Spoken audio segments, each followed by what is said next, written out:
So how do people develop? There's many schools that offer training in EQ. It's like is there a textbook that somebody can get and say, gee, I'm going to look up EQ, or read, the books, Daniel Goleman's Yeah. book, Emotional Intelligence, which is a great book about it. Yeah, So, I'm sorry. go on. Where does emotional intelligence start in an organization? Is it start at the top and filter down that somebody at the top, CEO, founder, president, really believes in this and then makes it a vision and a mission that everybody works from that level? I think that the key thing you've highlighted here is the organization's commitment to what sort of organization they want to be and what their brand as an employer is going to be. And you need people at the top to be supportive of emotional intelligence, because if they're not, it won't be successful. More importantly, you probably need your reward systems that you have built into any company to be aligned to that. If the reward system is focused on purely delivering numbers, then clearly the behavior that you might want to encourage is not being recognized and rewarded. So it's again developing a reward system that recognizes not just what you deliver for a business, but also how you deliver it in terms of what culture do you set, how engaged are your team. And a number of companies now are doing that. They're looking at not only what you do, but how you do it, and hence the whole competency-based management items that have been growing, and then linking that to reward in some way, so you get either hurt by your lack of ability to do it or rewarded for being very good at it. Oh, when we look at emotional intelligence, do you see it basically being promoted here in the U.S., or is this a whole global process? Is there one area that might encourage emotional intelligence more than another one? I think or region is I think as we become more global, I mean, we all talk about being global. Many companies are still international rather than global in terms of that subtle difference. But I think as people recognize they have to start working with different people from different cultures, different backgrounds, using a second language, you're going to be much more attuned and have to be more attuned to your ability to communicate effectively with them and understand their perspective and create a solution that everybody buys into. So the whole collaboration across cultures is going to be key. And if you haven't got the fundamental emotional intelligence skills in place, then it's going to be more difficult for you to operate in that way, unless you prefer the good old command and control model of leadership where I'm in charge, you do what I tell you. That typically is not going to work in the current environment, and particularly with the new generations coming into the workplace and not expecting to work in those type of environments. So it's going to lay down the challenge to a number of people that have perhaps been successful with that model as we go into the next 10, 20 years or so. How did you get into this emotional intelligence? You're like a guru in the industry, and I'm just so thrilled to have you here talking about this. How did you? I guess two things got me interested in it. Was a number of people that are very smart, intelligent people that you know who don't become successful in their chosen fields. And you think, well, why? They're hugely intelligent, their brains are 4 times bigger than mine will ever be. How have they got to that point? The other element, I was always into sports and was fortunate enough to have enough skill to play at a fairly high level of sport. And what I noticed was sometimes the people with the most potential didn't become successful, and those who had good skills became very successful because they had different elements to their personalities. And over time I was trying to work that out, and I guess the whole Goleman research provided the answer for me for both those questions that I had. And that's what took me down that path of finding out more about it and getting involved with individuals and teams as you try and help them improve their effectiveness. Oh, tell us a little bit about Just For You HR Consulting. Your website is, tell everyone. www.justforyouhr.com. Great. Tell us about what is Just For You HR. Okay, well, I was in the corporate world in fairly senior level positions, and decided that for me I wanted to be focused on developing talent and developing people. So I wanted, in my phrase is I want to maximize the potential that everybody has to deliver success at work. So it's around maximizing our own potential. Everybody has a limit on that potential, but how do you maximize the potential that you have? Right. And that's really been my focus, either at the individual level with coaching, in terms of one-on-one individual coaching in the typical manner that I'm sure a number of people watching are used to, but also in the team environment. Sometimes we forget the development of teams. Right. The team is made up of a number of individuals, but hopefully the sum is greater. And that way you need to get people to think about how they interact with each other. Right, to And make them more successful. Yeah, and at an organizational level, if you take it across the organization, clearly how an organization grows and develops creates a whole environment in which you get humans working together, and the outcomes are very clear to see for people.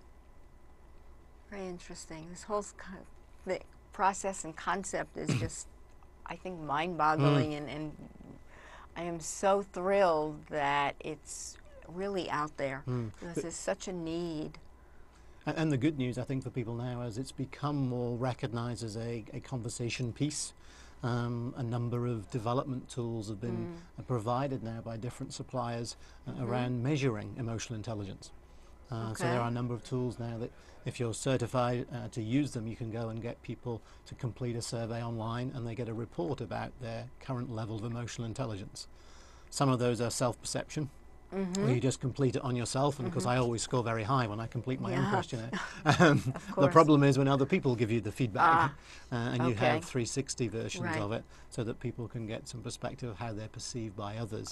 And that information then helps and becomes the start point for a coaching engagement in emotional intelligence, because that way people can see where they thought their level of intelligence was and how it's perceived by others, and it's a great start point in terms of the gap between the two. I was just going to say that is the gap where you may perceive yourself as being one way, and then all of a sudden you get this feedback that just doesn't substantiate what you thought, and it's whoa. Because I think a lot of people don't know how they project and present themselves out in the world. That's true. They have a set behavior, and they don't see it. And sometimes for successful people who have been successful to a point, they assume carrying on doing what they've always done will keep them successful.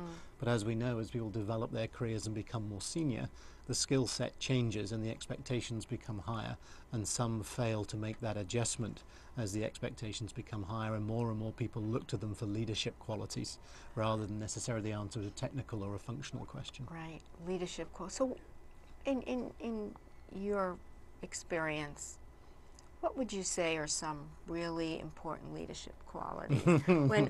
Let's take off the IQ and the skill set, because that would be an obvious. Right. But what are some that you could call Interesting out thought here? off the top of the head. Yeah. I think again it's providing a picture of the future for people. What does it look like? What's the impact for them? What's good about it? Recognizing some of the challenges, but communicating with people that there is a future, what it looks like, how they can contribute to it with their skills, and providing a roadmap of how to get there. The leader doesn't necessarily know the total way of going to get there, but it's more a roadmap. I'm sure when Kennedy all those years ago said we're going to take a person to the moon, he didn't necessarily know how it was going to be done, and he probably on his own would never have done it. He needed a few people that knew what they were doing in that field. But again, it was someone that had that picture of the future, engaged people in what it might look like, and got people engaged in the process of developing it, so the goal was met. So it's setting that vision, creating excitement around it, and inspiring people to get engaged in the process. That would be my top of the head question. And that sounds like inclusiveness rather than exclusiveness. That you sit up in an ivory tower and you're looking down, and it's an exclusive situation. But really inclusive is collaboration and engaging and invitation for everyone to be part of the vision of moving towards the future. That's true. It's interesting, if you go back in time, we always used to talk about management by walking about, so that the senior leaders were, one, visible, but secondly had some handle on reality, because I know some people think they don't, and I think that's something that sometimes executives need to be more vulnerable sometimes and open themselves up to feedback and critical observation as long as it's rational. And I think it's tough to be vulnerable when you sit in a senior level position in an organization, Right. because you're meant to be right, you're meant to be effective. But a lot of the time, as you know, certainly for me when I'm coaching, we talk about the difference between someone being right and someone being effective. And there is a difference Yeah. between the two, and some people focus on being right because they think that's what's important, but really it's about being effective. Right. You can be right and dead right, as they say. It's true, You yes. know, and you know, you kind of your carcass is out the door for trying to be right But- instead of being effective. Exactly, and your last words will be, well, I was right. Right. Right. As you're being marched Exactly. outside the door Exactly. by someone in a It's senior a lot level of position. hope for where we're all going in the business world with this whole emotional intelligence. I find it fascinating that we have it, and hopefully a lot more companies and organizations will jump on board with it when they have people like you who go out and you know advocate for it. So And I very think, exciting. as I said, from a skill point of view, it's something that we can all develop. So where your start point is, it doesn't make that much difference. You can enhance it, and it's going to be a skill on a global basis as we interact with people from different cultures, different nations, different value sets and belief sets. It's something that's going to become more and more important, so we're successful with the relationships we build. It's great. Well, we have about 2 minutes left. This Okay. went pretty quickly. Steve is going to be at our ICF NYC chapter meeting this coming Wednesday. So if you'd like to come and hear him give his presentation in full, please, there's our address. You can sign up and come on down to the meeting.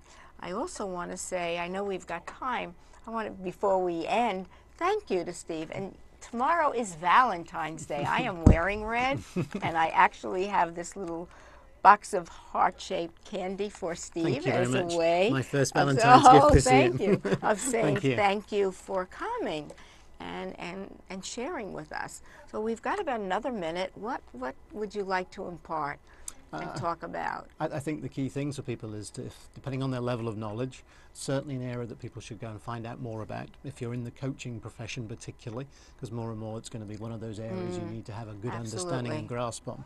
I'm sure a number of people have a good grasp, but hopefully there's material there. You've mentioned the Goldman books, and there's a number of those that are a good, very good start point for getting information about what it is. And there's evolutions of that information now developing, and I'll certainly touch on those on Wednesday evening with some of the new material that's just coming out. So Wow. that's available for people on, if they can make Wednesdays, that's going to be sort of hot off the press news on some of the evolution around what's called behavioral EQ.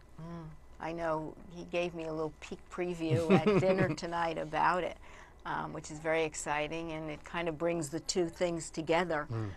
So it really puts it in perspective. I think we're almost out of time. Again, thank you My so pleasure. much, Steve. I've really enjoyed it. Thank you very much. Thank you. Have a good evening. Thank you.